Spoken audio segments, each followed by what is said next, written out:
चर्चा नेहमी चांगली होते, रिझल्ट येत नाहीत. चर्चा नालजीच होते, रिझल्ट काय येताना दिसत नाही.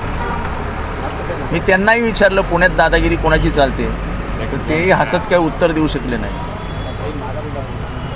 हे ठाणेला गुंगे बाजू सर मोठ्या प्रमाणात जे आहे तुम्ही आता मागणी गेले काही दिवसांपासून जमील शेख कुटुंबीय असेल किंवा राज्यामध्ये जे जे पीडित कुटुंब आहेत ते आपली भेट घेत आहे. खरं तर जमील शेख कुटुंबियांना जसं मुख्यमंत्र्यांनी ज्ञानेश्वरी मुंडेंना बोलवून घेतलं आणि काय तुमचं म्हणणं आहे म्हणून त्यांना मदत केली, तसं मला वाटतं उपमुख्यमंत्र्यांच्या ठाण्यामध्ये ते कुटुंब राहतं, ते कुटुंब 5 वर्ष लढतंय. शिंदेसाहेबांनी माणुसकी ठीक आहे, काय बाकी जे काय तुमचं राज्यातलं समीकरण आहे ते राहू द्या बाजूला, पण एका पत्नीने आपला नवरा गमावला आहे, 2 पुरं अनाथ झाली आहेत, तुझ्या बापाचं काय झालं एवढं त्या पवारींना बोलून विचारायला पाहिजे असं माझं मत आहे. मी त्यांनाही सांगितलं की तसं करायला पाहिजे. साहेब रायगडमध्ये आज सभा होती राष्ट्रवादी काँग्रेसची. तटकरे म्हणतात की भविष्यातले मुख्यमंत्री अजित पवार होतील. चांगलं आहे, काय वाईट आहे, कोणीही मुख्यमंत्री होण्याची स्वप्न बघावीत.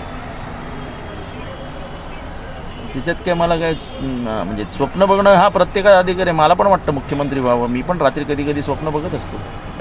स्वप्न बघणं हा गुन्हा नाही, तो नैसर्गिक अधिकार आहे, तो नैसर्गिक अधिकार आहे. तर झोपल्यानंतर आपल्या हातात असतं काय स्वप्न कुठलं पडावं, तो नैसर्गिक आहे ना. स्वप्न पडणं हे निसर्गाचा नियम आहे. नैसर्गिक अधिकारावरती कसं काय बोलायचं आपण. सर सगळ्यात जास्त क्राईम पुणे जिल्ह्यामध्ये वाढतं. काल यवतला देखील 2 घटनांमध्ये म्हणजे यवतच्या पूर्ण प्रकरणाची चौकशी करावी. यवतला कोण गेलं, कोणी मोर्चे काढले, कोणी घोषणा दिल्या आणि कोणामुळे हे सगळं झालं हे जाहीर करावं सरकारने. नाव तर येतच आहे बाहेर, मोर्चा कोणी काढला, कोणी मस्ती केली, कोणी काय केलं. अशी जर सत्ताधारी पक्षातलीच लोक जाऊन जर दंगे पेटवणार असतील तर या सरकारलाच घातक आहे, सरकार बदनाम होत आहे. तर फडणवीसांचं म्हणणं आहे की अर्बन नक्षलवाद बाबत जर कोण वागाल तर त्यांना अटक केली जाणार, तर अटक म्हणतात अटक करूनच दाखवाल. हो खरी गोष्ट आहे. मी सांगतो हे सरकार नालायक आहे. हे जर अर्बन नक्षलवाद असेल तर मला अटक करा. हे सरकार भ्रष्टाचारी आहे. या सरकारच्या हातनं कुठलंच चांगलं काम होत नाही आहे. या सरकारने शेतकऱ्यांना फसवलं आहे. या सरकारचे मंत्री सत्तेचा माज असल्यासारखे वागतात. ह्याच्यात काय चुकीचं बोलतोय आम्ही बोलतो आहोत. हे अर्बन नक्षल असेल तर आम्हाला अटक करा. जनसुरक्षा कायदा मंजूर झालेला आहे, मात्र त्या कायद्यामध्ये जनसुरक्षा कायद्यामध्ये आम्हाला त्याचे जे समिती प्रमुख होते बावनकुळे साहेब यांनी स्पष्टपणाने जे आम्हाला सांगितलं होतं त्याच्यामध्ये त्यांनी हे स्पष्ट केलं होतं की असं कोणाला कधीही अटक करता येणार नाही, असा कायदाच नाही आहे. आणि मला वाटतं की असा काही त्या कायद्यात अभिप्रेत होत नाही की तुम्हाला कोणालाही अटक कर. आणि जर अटक करायचं असेल तर मला सांगा, होय मी अर्बन नक्षलसारखा तुम्हाला जर वाटत असेल की माझं वागणं आणि बोलणं अर्बन नक्षलसारखं आहे तर मला अटक करा.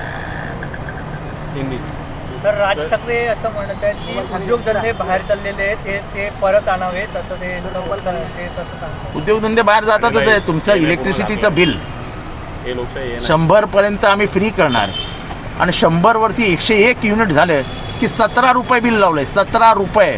तुम्ही कोणीच त्याच्याकडे लक्ष देत नाही आहे. इथल्या गरीब माणसाचं इलेक्ट्रिसिटी बिल भरता भरता कंबरडं मोडणार आहे, कंबरडं.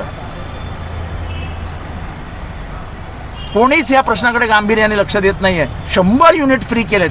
100 युनिटने होतं काय? एक फ्रीज, एक टी व्ही, एक गिझर घरात असेल आणि एक पंखा की गेले 100 युनिट. 100 युनिटच्या वरती 101 झाले की 101 युनिटचे 17 रुपयाप्रमाणे भरायचे आहेत तुम्हाला.